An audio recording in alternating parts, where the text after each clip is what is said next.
This I'm Mayor conference Pro will Tem now be Tina recorded. Bonner. We call for our prayer and our pledge of allegiance. Would you stand as able and join me in our invocation? Dear Lord and Father of us all, we come to you this evening to ask your guidance as the Sedalia City Council members, Mayor Pro Tem, administrators, and staff meet to hear about, to discuss, and to make decisions for the betterment of this city. We are grateful for their service and dedication to our community. We ask your protection for all of our first responders, police, fire, sheriff, EMTs, ambulance, hospital staffs, who work 24/7 to serve and protect us, often at their own peril. We are grateful for the United States of America, our constitutional republic, for which so many thousands have fought and died to create and preserve for these 248 years. We must never forget our debt of gratitude. We ask your blessing and protection for all of our military and civilians serving our country today, here and throughout the world, protecting our way of life, keeping us safe from threats from without, and sadly, threats from within. And after the events of last Saturday afternoon in Pennsylvania, let us remember the legacy of our founders and strive for a civil and secure and wonderful election process as we participate in the 2024 election process. And as we leave tonight, please protect us and our loved ones. Keep us from harm until we meet again. And all this we pray in the name of our risen Savior, Jesus Christ. Amen. Amen. I pledge allegiance to the flag of the United States of America and to the republic for which it stands, one nation, under God, indivisible, with liberty and justice for all. Thank you very much. We'll now have roll call. Robinson. Yes. Oldham. Here. Marshall. Here. August. Here. Hiller. Here. Cross. Here. Foster. Here. Bliss. Here. We've had, just council, I just wanted to remind everybody, we've had some requests that we speak into the microphones when we're speaking. There is some difficulty hearing, so just again make that request to remember to speak into the microphone when you are speaking. Thank you. Sorry. Thank you. We have no service awards or retirement awards tonight, so I'll now move to approval of the previous session minutes. Motion to approve. Second. All in favor? Aye. Any opposed? We have a report of special boards, commissions, and committees. This will be an acceptance of the Traffic Advisory Commission minutes dated May the 29th. Motion to approve. Motion to approve. Second. All in favor? Aye. Thank you. Roll call of our standing committees. I'm doing double duty tonight. The Finance and Administration Committee. First one is a presentation from Ms. Ann Graff and Jason about the embassy.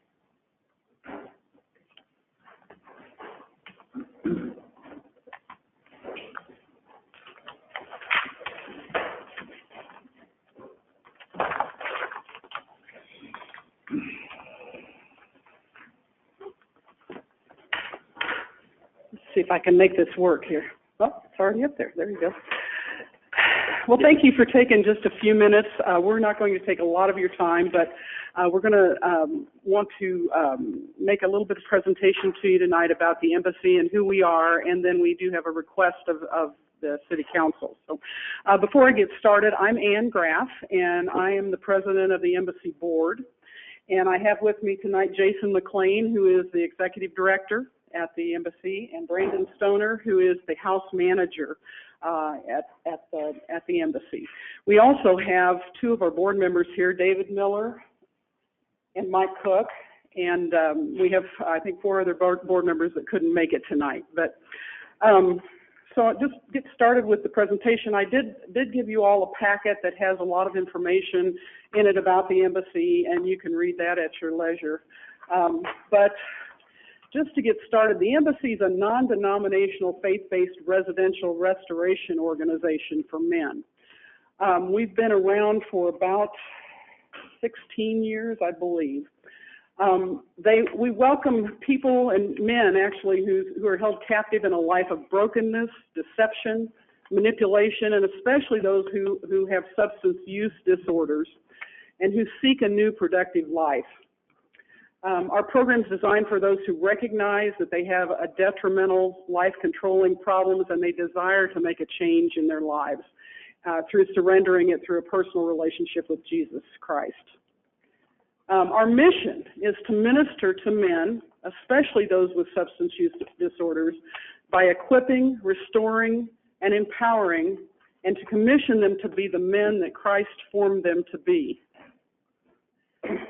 And then who we are, we provide a full continuum of care to support men who are seeking recovery, including supportive housing. That's the primary thing that we do is the supportive housing.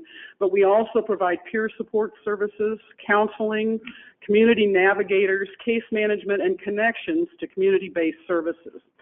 And in just a few minutes, we're going to make a request of you all to provide some funding to us from the opioid settlement money that the city has received. And I just want to mention that we're the only boots on the ground service provider that's listed on the opioid settlement website as eligible to receive these funds. There are other people that can receive the funds, but we're the only service provider that's listed on the website. So I'm going to turn it over to Jason, and he's going to talk just a little bit about the program and what we do. All right, so for someone to get into our program, they have to fill out an application. From there, we do an interview to be able to figure out if they are ready to be led, if they're ready to be led into a new understanding and a new life. From there, if we accept them, they must pass the UA test and allow all their personal property to be searched. We are not a detox center. Someone must first be free and clear of that life and ready to accept a new one before we allow them into the program.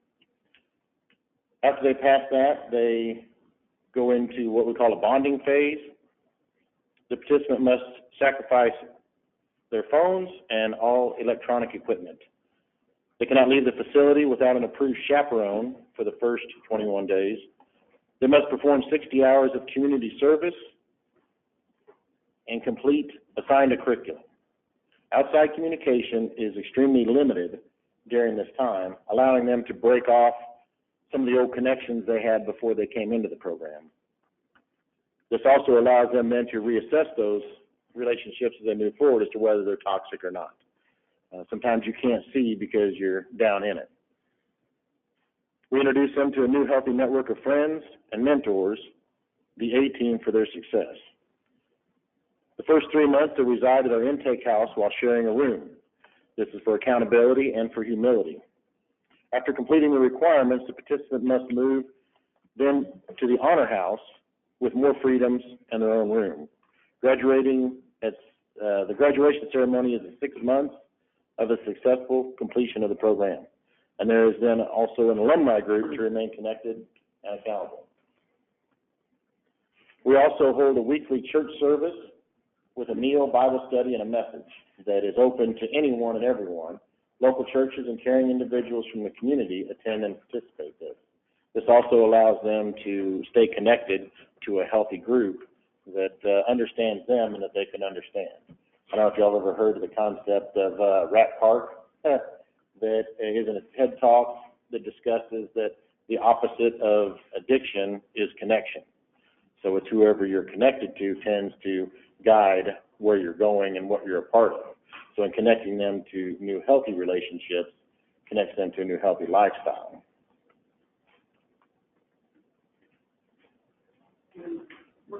We're going to ask Brandon Stoner to give you a little testimonial about the program. So my name is Brandon Stoner, and in 2020, I was broken. I was running the streets of Sedalia, hopeless. I was lying, stealing, cheating drug addict who sold drugs. I got arrested by the Sedalia PD and I spent some time in the Pettis County Correctional Facility. And while I was in Pettis County, awaiting to go to Missouri Department of Corrections, it gave me an opportunity for collective thought process. I thought about where my life was at, where I want my life to be, and the steps that I needed to take to get there. Throughout this process, I knew that I couldn't do it on my own. So when I was leaving the Missouri Department of Corrections, I looked for program housing that would help me succeed building a team for success.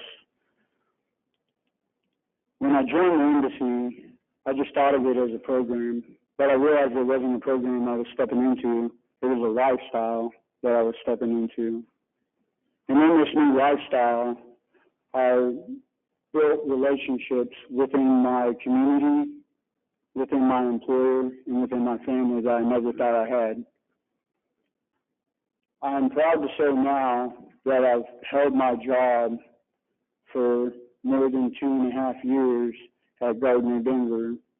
I'm pursuing education at the State Fair Community College to be a precision machinist, along with industrial business management. I have a friend that I can call a brother now, who works for the Missouri State Highway Patrol. Me and him partner together to help teach younger men a better way of life. I regularly teach a Bible study at my home church for Life Point on Tuesday nights. It was overwhelming to me whenever I stepped into that position to teach this Bible study, and the church gave me a key card to the front door. It was something I never thought that I would be able to receive, the responsibilities in my life. Now the ministry manager of a restoration program for men to help men choose that same lifestyle that I decided to live. And I couldn't have done it without the embassy, the support within my community, and the best opportunity for me and the blessing is to be able to watch these men grow and be productive members of society and to step away from their old lifestyles.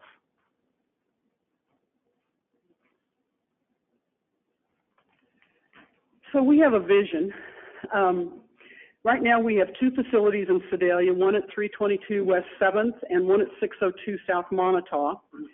They're big old houses, both of them. And we've worked on them quite a bit. We've had churches that have gone in and given us time and donations. We've had lots of community support to work on those houses, but they still have a lot of needs. We've also received a possible gift of a 10,000 square foot facility out in the county from a church. We're currently working through those legal aspects of that gift and hope to get that finalized before too long. And our hope or our vision is to move the intake home out into the county where the guys wouldn't have as much access to the community right at the beginning. But our request today is that we're asking for $50,000 from the opioid settlement fund that the city has received, and we want to do some capital improvements to both of our houses. Most of the improvements, and you've got a list of them, and I'll put them up here also. A lot of the improvements are going to make the outsides of the house more presentable. Repairing the storage shed and the gazebo, repairing the chain link fence, and replacing soffits and gutters, replacing the basement entry on one of the houses. And then we've got some inside repairs also there. And those are estimates that we've gotten from a contractor. They are just estimates. We don't have bids yet, but we are requesting $50,000 from the opioid settlement money. And I think that's it. Do you all have any questions? I'd just like to congratulate Brandon. Absolutely. Yeah, well, I'd like to applaud you for feeling comfortable enough to share that story with us. Do we have any other discussions? Yeah, If I could, ma'am. so once you get to church, then you won't need the two homes? No, we're going to keep both of the homes in town also. They will become the honor houses in effect. Thank you. I just have one question. What happens when they get through the program? I mean, I tried to put two and two together with Brandon. Do they go back home and live, or do they stay in the community? And I take it he got a job here in Sedalia, so. Yeah. Brandon's from the community. He was from the community before he went to Pettis County Jail. A lot of our people are from the community. In the packets we gave out, there's a trifold in there. And when I became executive director, one of the first men I accepted into the program was a local homeless man. And I shared a piece of that conversation inside that trifold about why he would want to come in off the streets and, have rules and regulations and someone telling him what to do, when to do, and that sort of thing. So when someone does come in from outside the community, sometimes they go back, sometimes they stay. One of the men that is from the Marshall area went through our program, and he now works for a counseling service here in town. And him and his wife are selling their house in Marshall and are buying a house. Well, actually, they're looking to move into one of our properties to be able to be a more active role in the embassy program. So I guess that was my question. You just don't, when they go on, you don't turn your back on them. That's No, absolutely not. okay. No, that's the idea is with that thing about connection. We all have connections, and that was the thing about him realizing that it's not just a program that you go do and then leave. The idea is we build a family.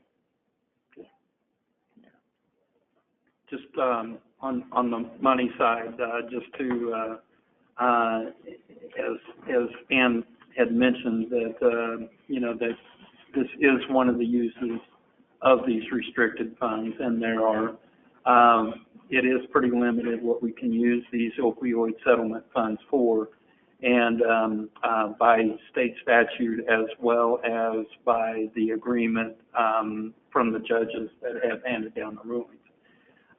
So what we've received so far, or what we have in the bank today, is $103,248.41.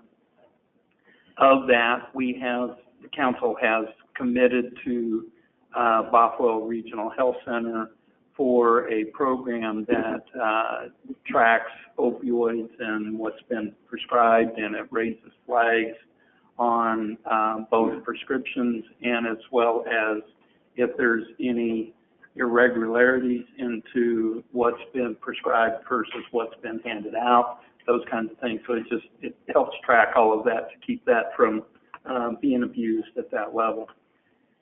So with that, if you do the math with me, that leaves $65,748.41 that is in the bank today that is available uncommitted. We have used some other funds. We did that Narcan deal for the police department, but that's already done. It's already in place. We also have funds that are in dispute. They haven't quite released those funds to us, but it's $175,000. That dispute is supposed to expire last Friday, so those should be released to us very soon. And then there's also a little over $24,000 that's scheduled for another payment. These payments are spread out over the years. That's due to us probably this month. So that leaves in total right now $265,000 that will soon become available. So just wanted you all to have that information. Their request, staff recommends that you are amenable to that request, then we would bring back a budget amendment, to your next council meeting and, for your approval. Any questions? So are we saying, now I'm moving into the second one, so are we saying that we need to make an amendment, but we won't bring that amendment back until we come back to our next council meeting? Yeah.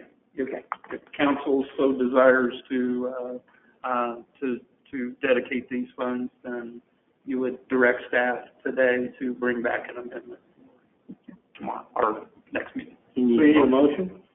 I do have a question. Is there a way to be sure that the funds go, say, in Sedalia and don't go to into the county? Sure. That just, that would be nice to make sure we get these two homes fit, and then they focus on that later. And I have a question for you, because I know how much everything is anymore, and we have had a lot of issues with prices going up. If you get your bids back and it's a lot more than $50,000, what would your plan be then? Because you know what I mean, gosh dang, it seems like everything is, it's done, 30 days. How long ago did you do these bids?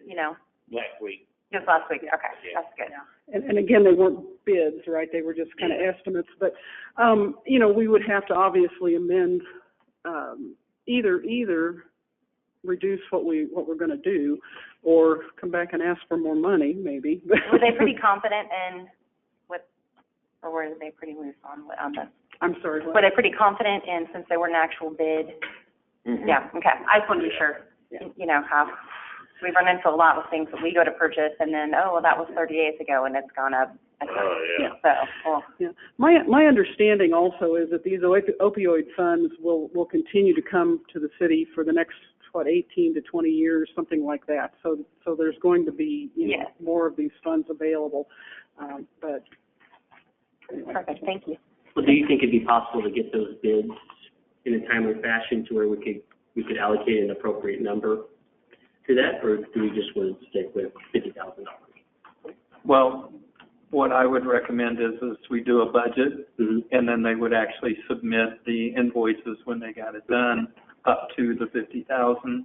If it went over, then as Anna said, we could come back and ask if we want to allocate more, or if we just want to say we have to find somewhere else. Yeah, okay. So I'll make a motion, allocate 50,000, and if you guys run short, come back.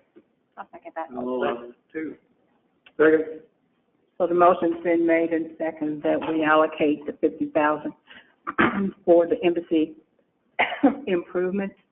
All in favor? Aye. All opposed? So thank you. Thanks, Thank guys. you all very much. Thank you. Brandon, thank you. Brandon, I live here in Sedalia, and right on the corner of 19th and Ohio. Anytime you need to talk to somebody, feel free to come talk to me. I appreciate that, Bob. Okay.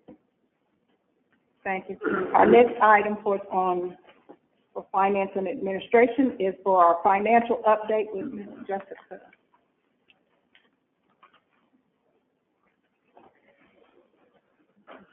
So we are looking at the second set of numbers of fiscal year to date, and fiscal year to date through payments received this month, which is May sales.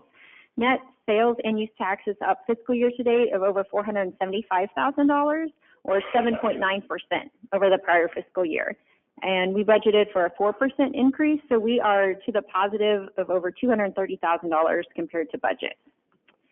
Marijuana sales tax, this is a new tax that we don't have anything to compare to last year. That started at the cash registers in August, receiving our first payment in January of 2024. There's no comparison to last year, but you can see what we've accumulated so far year to date. Franchise tax, this is lower than last year, primarily due to the charter settlement on streaming video class action. Last year, that was over $377,000. So the additional $80,000 difference is due to lower gas tax, and that gas tax is down about 45% fiscal year to date. Transportation tax is higher. That's due to gas tax, which is up 9.8% fiscal year to date, and vehicle sales, which is up 5.6% fiscal year to date. And then the other tax in there is vehicle fees, and that tax has remained flat for the fiscal year to date. Property tax is slightly higher fiscal year to date, but the majority of those receipts come in December and January. Any questions? So just, there are a few copies of this. At a couple of meetings, people asked that they couldn't read it from the screen, but there are there's a few printouts that they're at the back right at the door. So if anybody wanted copies of those, they can pick those up.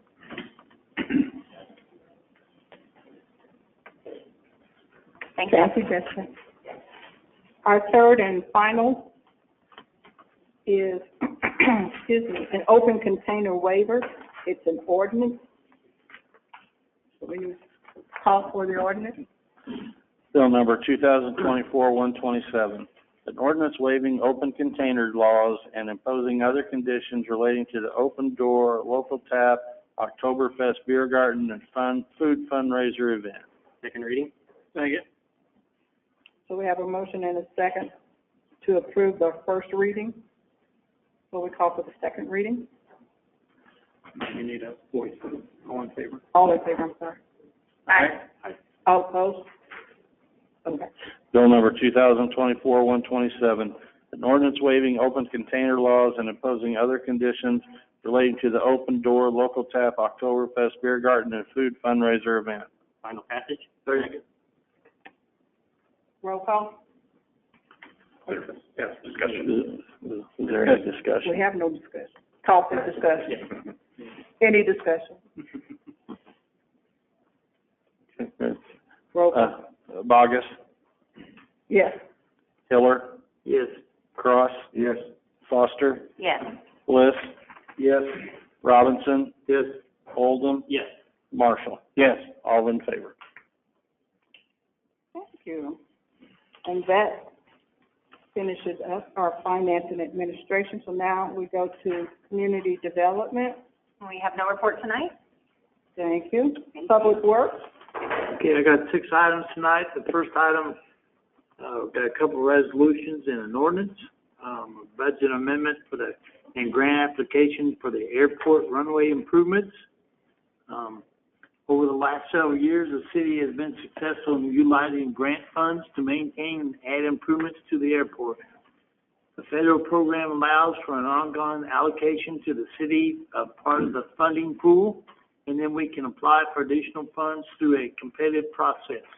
These grants are typically 90-10 grants in that the grants fund 9% of total project costs.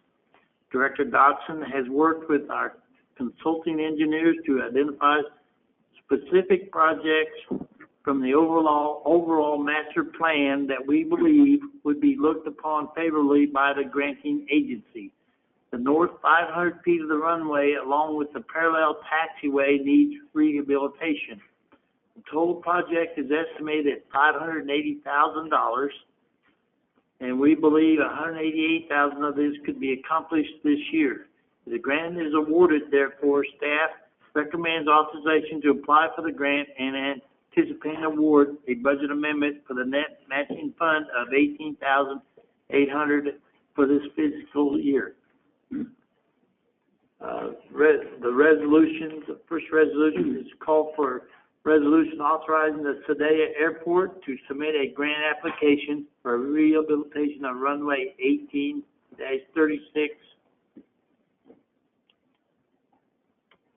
Call for the reading. Resolution 2096, a resolution authorizing the Sedalia Regional Airport to submit a grant application for rehabilitation of runway 1836. Motion to approve. Any council discussion? All in favor? Aye. All opposed?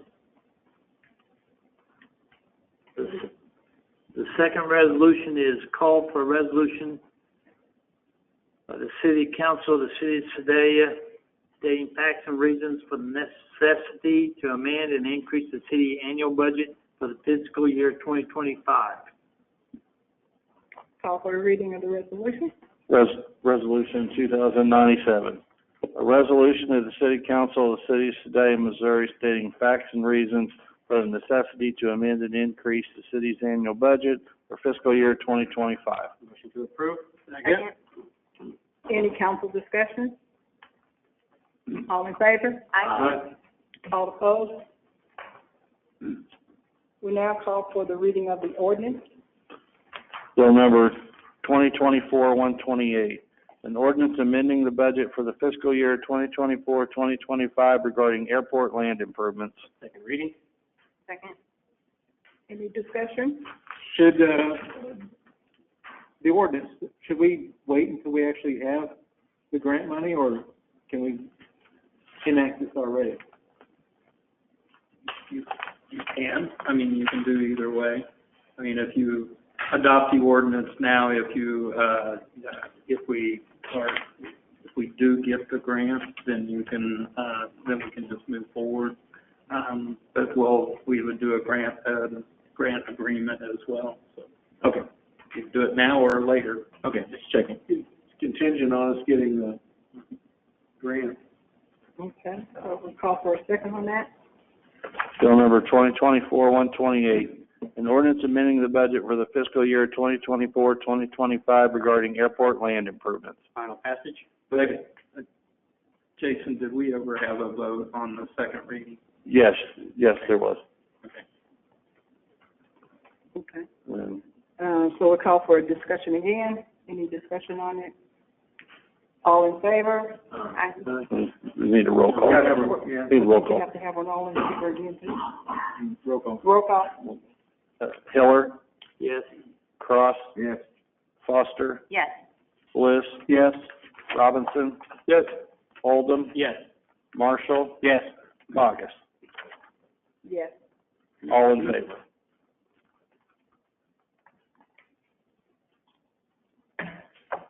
Second item I have is a agreement to assess inventory and pavement index with the roadway assistance services.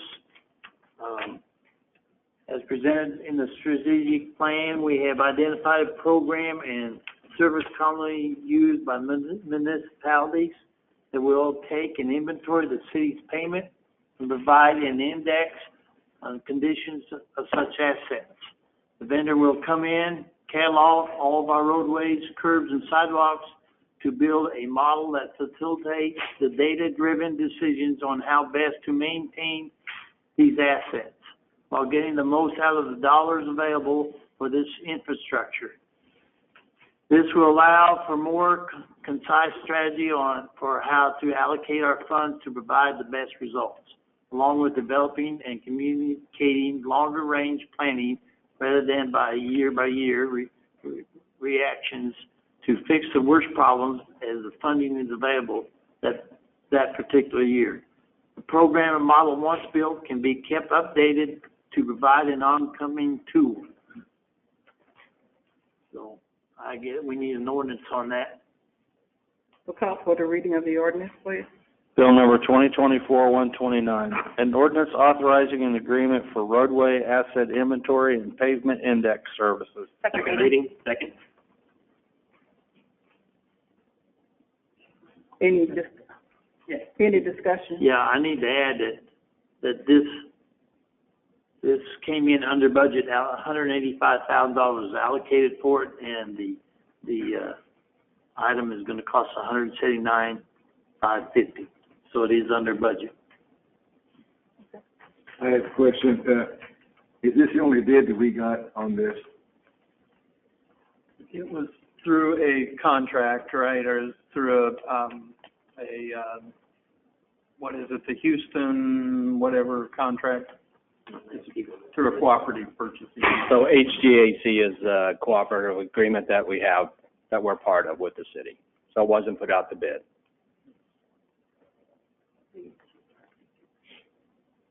Any other questions? All right, thank you. So we're calling for the second reading now? You need a, All in favor? Aye. Call for the second reading. bill number 2024-129, an ordinance authorizing agreement for roadway asset inventory and pavement index services. Final passage? Excuse me, I'm sorry. So all in favor? And roll call? Cross, Yes. Foster, Yes. Bliss, Yes.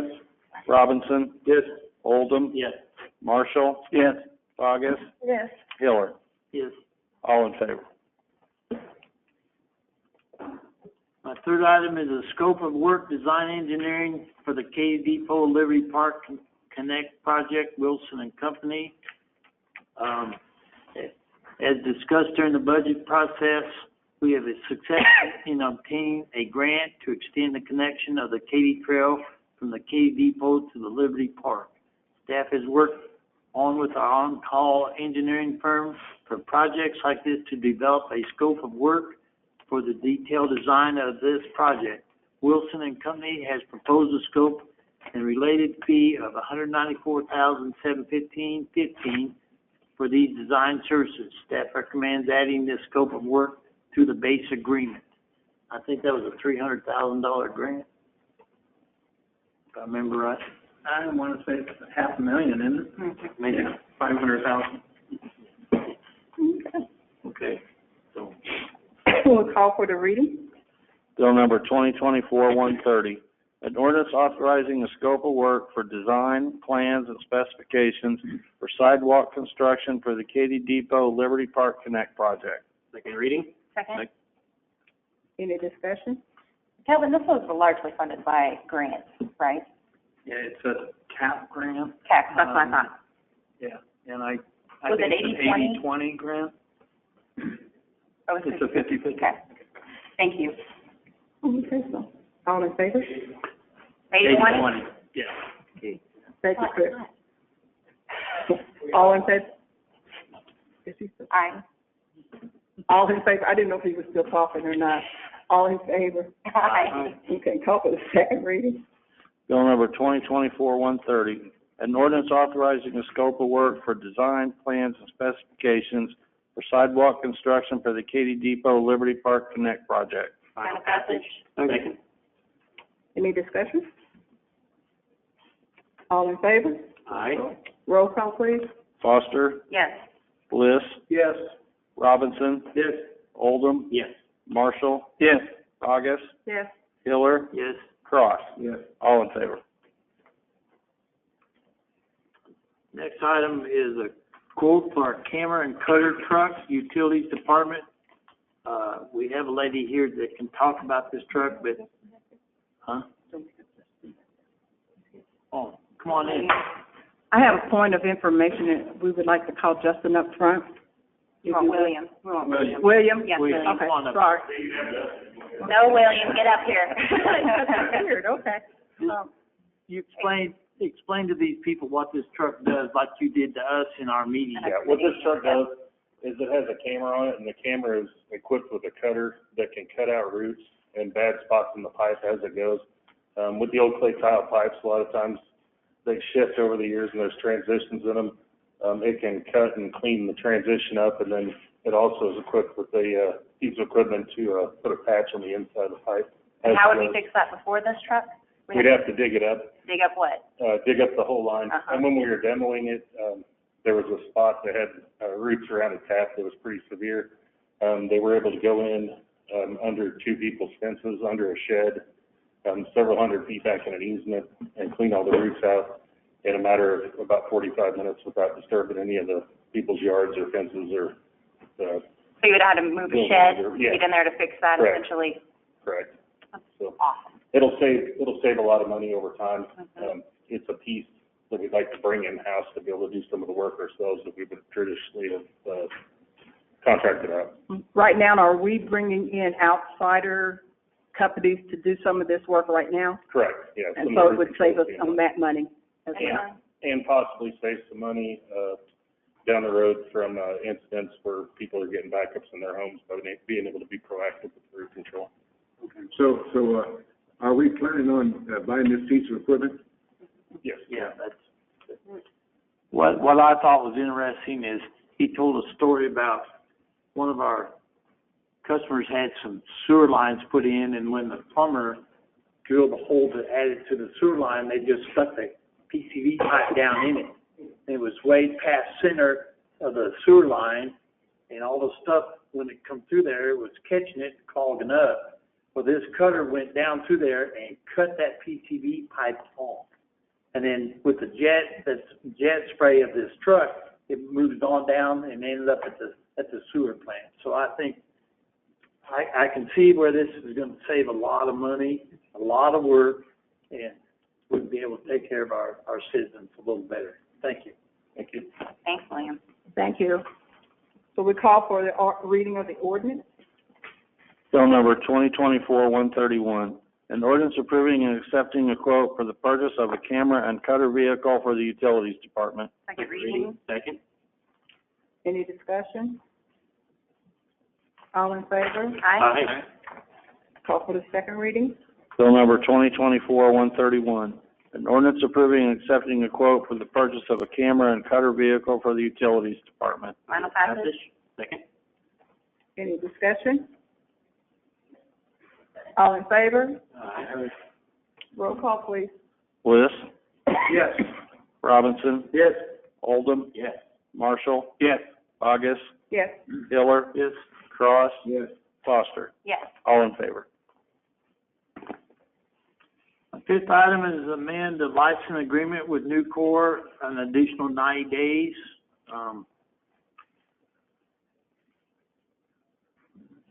Nucor asked for a special use permit for city property.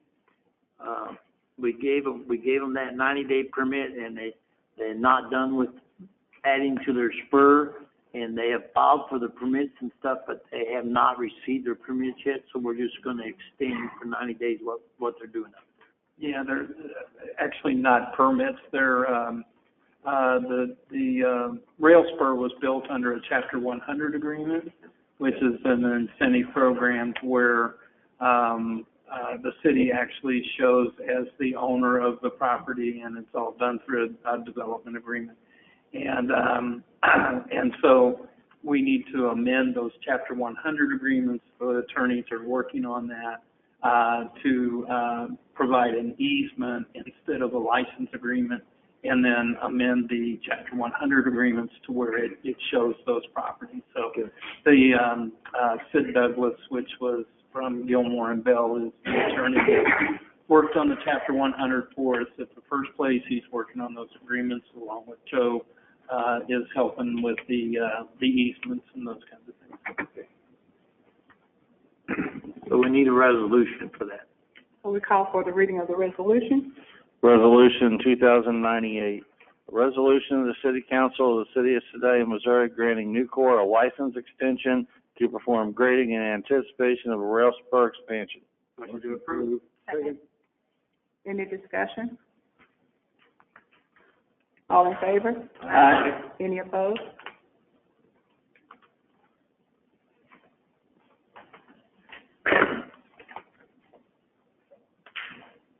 Okay, my sixth item is initial site characterization work plan, the former city service, oil company, East Broadway and South Hancock. Council may recall that included in the sales agreement with K-Mac on the property at Hancock and Broadway, the city agreed to continue to work on the recommendations for the old petroleum storage tanks located during the due diligence period. Staff has worked with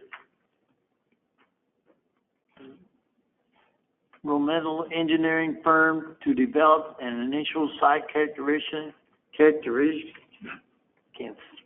One of those. yeah, one of those big words that a doctor probably couldn't even say, work plan, and submitted that on Missouri Department of Natural Resources for their review and approval. MDNR has approved such work plan.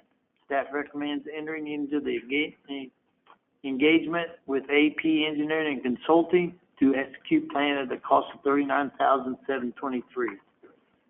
Kelly, you want to explain about those tanks that they found under the concrete that did not show up? Yeah, when,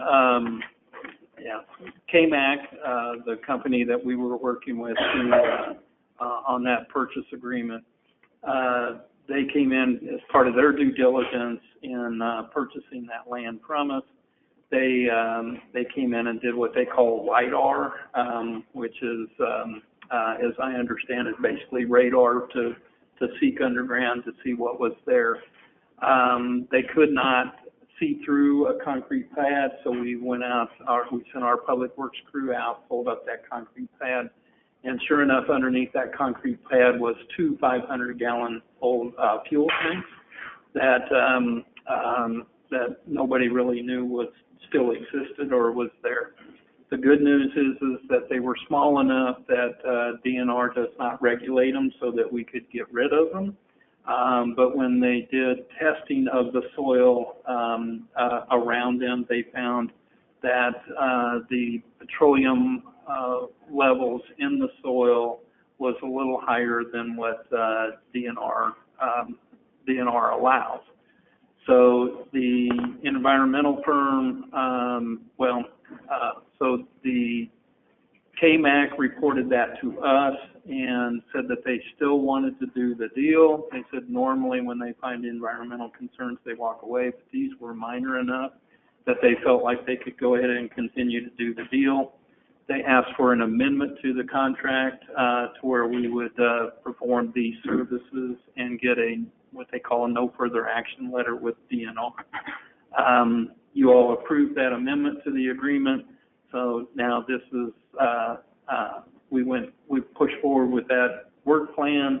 DNR has approved that work plan, so now this is the final step in that they're going to drill, I believe, 5 more wells and monitor those and do soil samples out of the dirt that they get out of that. And if all goes well, then we'll get a no further action letter without doing any more work. So, that makes sense? Mm-hmm. Yes, thank you. Call for the reading of the ordinance. Bill number 2024-132, an ordinance authorizing an initial site characterization work plan for property located East Broadway Boulevard and South Hancock Avenue. Second reading? Second? Any discussion? All in favor? Aye. Call for the second reading. Bill number 2024-132, an ordinance authorizing an initial site characterization work plan for property located East Broadway Boulevard and South Hancock Avenue. Final passage? Second? Any discussion? All in favor? Aye. Roll call, please. Robinson, Yes. Oldham, Yes. Marshall, Yes. Bogus, Yes. Hiller, Yes. Cross, Yes. Foster, Yes. Bliss. Yes. All in favor. Thank you, Councilman Hiller. I have no more. I'm done. Now we're down to public safety. Chairman Jack Robinson. Public safety has no report, but I hope everyone saw our new fire truck when they came in. I would really like to ask the chief to come up just a minute and tell them about the air renewal system that is built into that. I thought that was really interesting. A little off guard, Councilman. So yes, Sedalia Fire Department's new squad is here. It came in last Monday. It is out there. It's still out there. It will be out there if anybody wants to look at it when they leave. So what this truck has on it, one of the features that this truck has on it is a Cascade type system on it. So it has 4 6,000-pound air bottles that are in the frame rails of the vehicle. What it allows us to do, currently, if we have a house fire, we go to that fire, we use the air bottles on the back of our tanks, we go in. As we empty those or expend those, we have no way to fill those while we're on the fire scene. So what generally happens is we stack them all up in a corner, and if that fire is burning for a number of hours, we then have to pack all of those bottles in a pickup truck or a Durango, take them to a fire station, and fill them. What this allows us to do is fill those bottles while we're on scene. Each tank can fill about 15 to 20 bottles per tank. There's 4 tanks, so 72 bottles roughly is what we can fill off of the system before we have to take it back to the fire station and actually fill the entire system up. So it will allow us to be able to fight fire a little better. When we leave a fire scene now, we can top off our tanks, and those trucks are now in service. Where in the past, if we've killed those tanks and we're out of air packs, we have to go back to the fire station, fill those tanks to put our fire engines back in service. We generally try to keep one truck in service with tanks, with air bottles, so this will make us much more efficient and much more effective on the fire scene. It has some pull-out trays. It will hold some equipment. It will have some of our specialty high-angle confined space gear will be on it as well. so it will be a technical rescue truck as well. But its main purpose is to run between 1,700 and 1,800 medical calls that we're going to take off of our fire engines that this truck will respond to versus putting an engine on. Thank you. Did I get you, sir? Yes, sir. Okay. Thank you. And Matt? Sir. We have all the equipment to equip these, right? All the equipment is at the station. It is not on the truck yet. So we picked it up last Monday. There are a couple things that still need to be done to that truck. The light heads for the tower lights, they sent us the wrong ones, so we're waiting. They should be back. They should be here first of the week. But we have to mount all the equipment, the air packs and all of that stuff on that truck before we put it in service. So we're just really kind of going over the truck with our crews now, kind of doing the cascade system, seeing the truck, letting them, touch and feel, drive it around the parking lot just to kind of get the feel of it. We're going to start putting that equipment on next week when we get the lights and everything. But all the equipment is here. It's just not on the truck yet. Thank you. Yes, sir. Thank you, Chief. Yes, ma'am. We have no appointments tonight. We'll move to our liquor license. We have 7 renewals tonight. Honor Villalobos doing business as Katie's Barbecue at 1915 South Limit for Sunday sales. Joshua Moore doing business as Casey's General Store, number 1601 at 3500 West 16th for packaged liquor and Sunday sales. Anthony Douglas doing business as Casey's General Store, number 1063 at 1909 West Main for packaged liquor and Sunday sales. Victoria Dotson doing business as Casey's General Store, number 2347 at 1601 East Broadway for packaged liquor and Sunday sales. Christina Moore doing business as Casey's General Store, number 3257 at 3050 South Limit for packaged liquor and Sunday sales. Terry Bates doing business as Casey's General Store, number 1052 at 716 West 16th for packaged liquor and Sunday sales. And Nicole Walker doing business as Discount Smokes and Liquor at 2205 South Limit for packaged liquor and Sunday sales. Motion to approve and block. Second. Any discussion? All in favor? Aye. Any opposed? We're moving on to our miscellaneous items from the mayor, city council, or city administrator. Sitting in tonight as the mayor pro tem, I'd just like to say thank you to Chris and the team for very quickly getting that bridge open to where we can at least get the fire department across it in one way. As soon as we finish doing a little bit more that we have to do, then we will open it up to that one lane, and it will be both ways, both directions. Thank you again, Chris and crew. Any other? I have an exciting announcement. A couple weeks ago when the governor signed the budget, in the budget, he has finally approved funding for us to get 32nd and Limit intersection redone.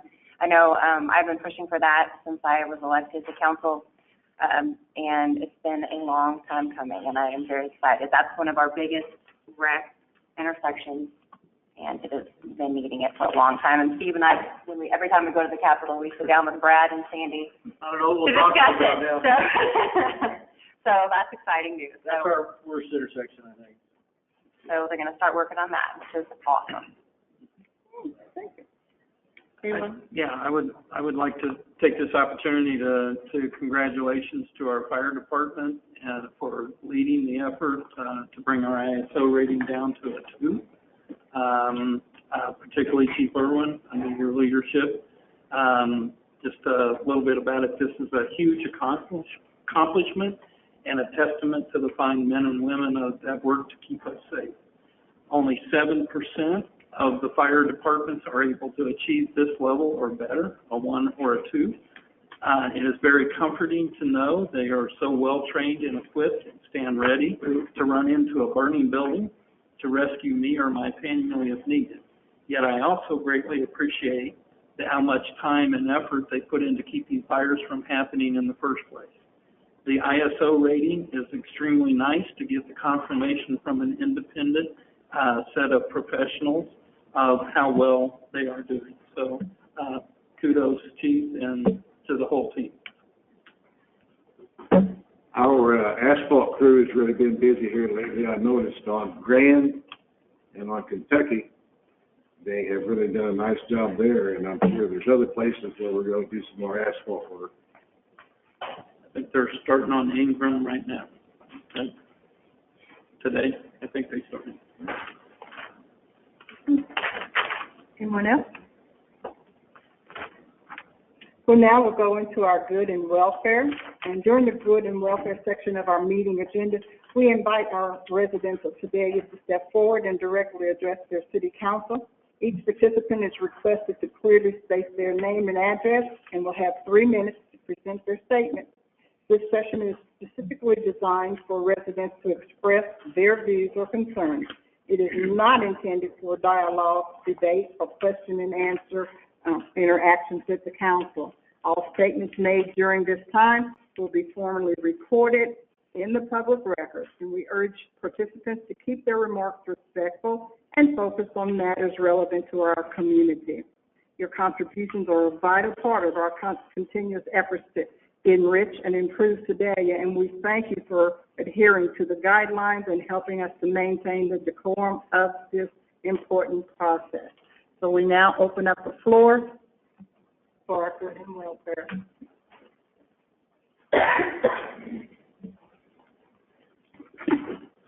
Hello, David Goodson, 1640 Hedgeapple Drive. Well, guys, we went to court. And that didn't go very well.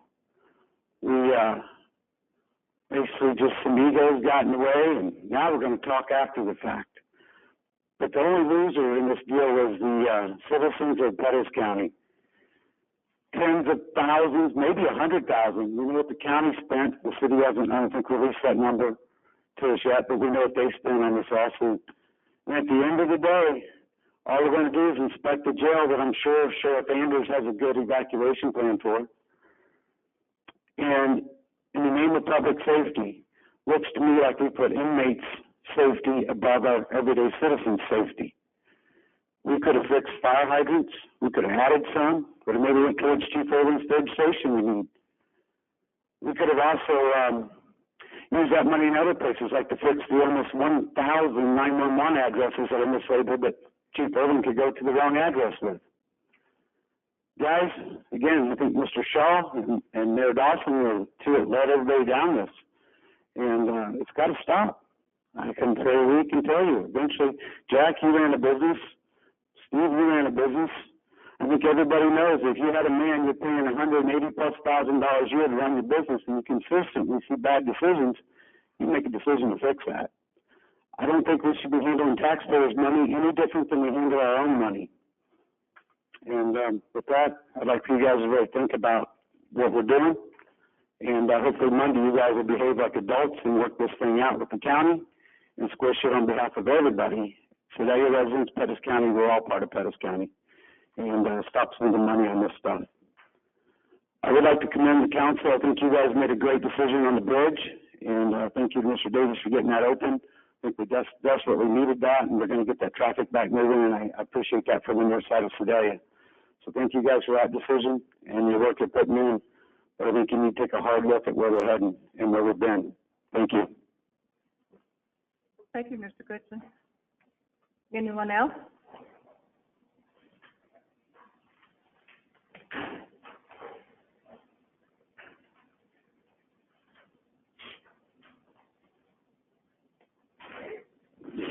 Good evening. My name is Carla Jackson. I live at 1815 West 5th Street. I would like to thank the City Council for allowing me to come and express my concerns and frustrations regarding the addition to the 5G installation in the City of Sedalia. I am a lifelong resident of the City of Sedalia, as are my parents, Carl and the late Midra Zimmershed, and my daughter and son-in-law. My husband, Jeff Jackson, and I have lived at this current residence for the last 31 years.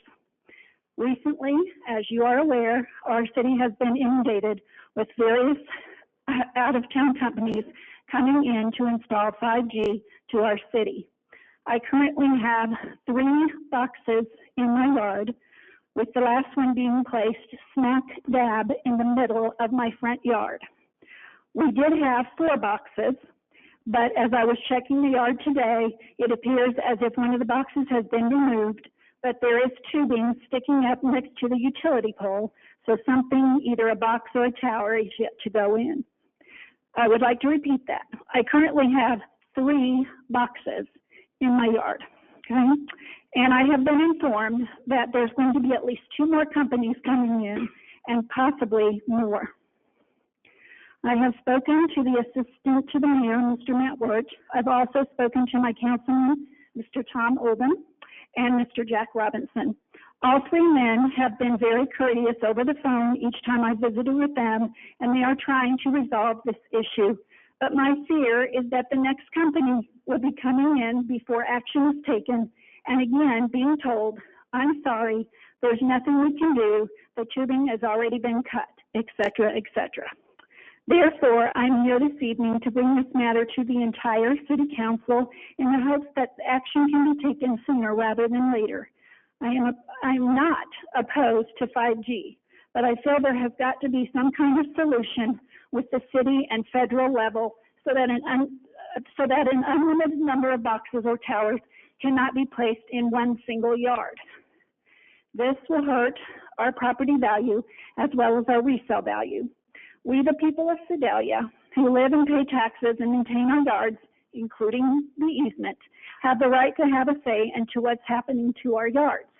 I understand that the city council feels like their hands are tied due to federal laws, but surely they can work together to come up with a plan that does not infringe on a homeowner simply because they happen to live on a corner lot. I am asking the city council to protect the citizens of Sedalia. It is time to restrict the number of boxes or towers that can be placed in a single yard and to stop the overrun of these out-of-town companies from taking advantage of the citizens of Sedalia, and that time is now.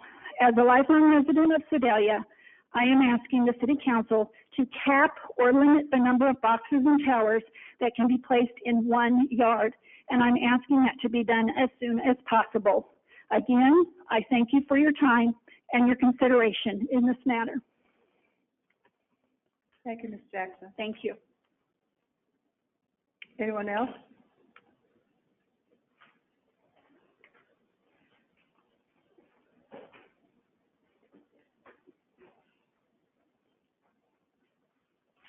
Debbie Covington, 2601 East 12th. Last council meeting, I asked if you guys were aware that the landfill was dumping leachate toxins into our water treatment facility. And between then and now, with the help of DNR and some other people, it has been confirmed that there's 400,000 to 500,000 gallons of leachate toxins that are dumped in our water treatment facility every month. And that is concerning, and I didn't know if you guys were aware of that. So I wanted to elaborate on that. I think it's something that the city council should take seriously. This isn't just a county issue. This is a city of Sedalia issue, an entire Pettis County issue, and I think it needs to be addressed. Thanks. Thank you, Ms. Covington. Anyone else?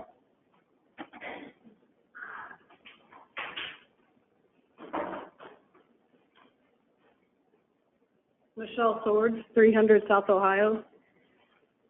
I just want to comment on the connection project to the depots. That was had come up several months ago, or maybe even, 6 to 8 months ago. And Bob, you got several opinions. There was a time frame in there when I tried to reach council people, and all of the contact information had been taken off the website. I see now that a couple of you, you don't have your actual addresses. The city hall is the address, or you have the city hall number, which I don't feel like is right, but whatever.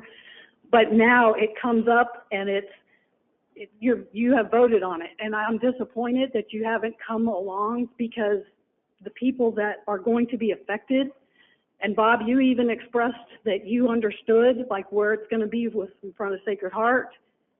I obviously you guys can't comment or say anything, which is crazy to me also, it comes out in the agenda and it's a done deal.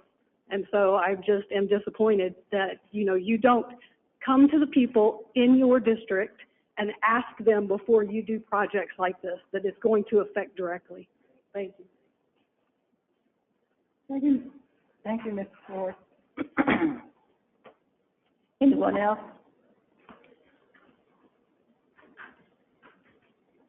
Seeing no more comments, I motion to move to closed door session for legal advice, real estate, and negotiated contracts. Second. All in favor? You do need a roll call. Robinson? Yes. Oldham? Yes. Marshall? Yes. Bogus? Yes. Hiller? Yes. Cross? Foster? Yes. Bliss? Yes.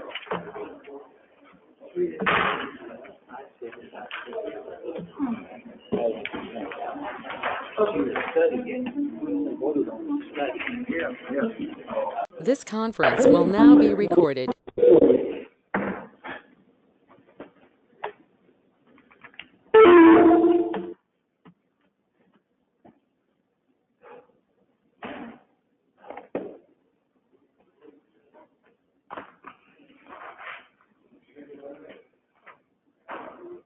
Do your party again? This is the first time for you. Oh, okay. This is not the one you guys usually do? Nope. This is this weekend. And thanking, the volunteers that, Yeah. but we haven't done that one. Okay. We normally do it when we do our neighborhood cleanup. We close and do a picnic for the Yeah. volunteers that's doing the neighborhood cleanup. Like, everybody was out of town and this and that. That never happened. And,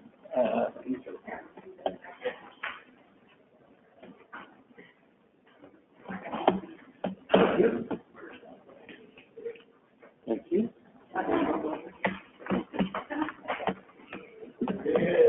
And on this one, you don't have to, motion second to reopen, and then you'll have to do a roll call.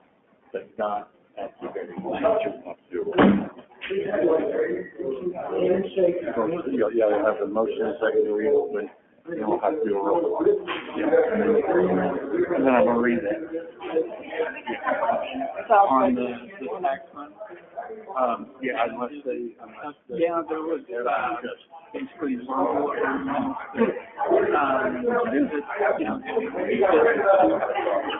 all I do is this. you know, there was one time in 2000. Okay, it depends on what time. I don't have it up here. Got it. Hey, no, there was. Got it. Got it.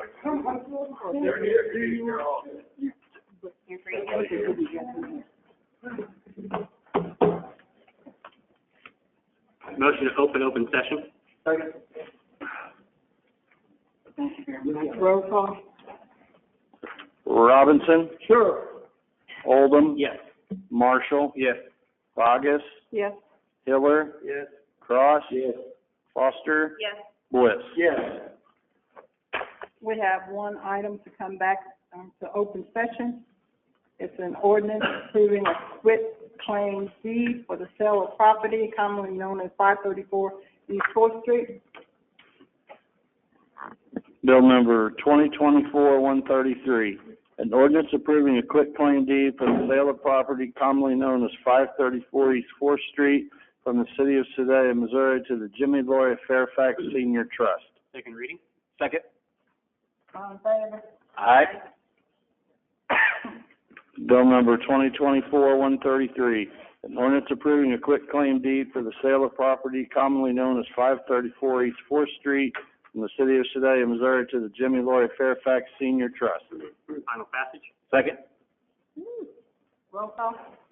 Oldham. Yes. Marshall. Yes. Bogus. Yes. Hiller. Yes. Cross. Yes. Foster. Yes. Bliss. Yes. Robinson. Yes. All in favor. Motion to adjourn. Second. All in favor? Aye. Aye. Good night.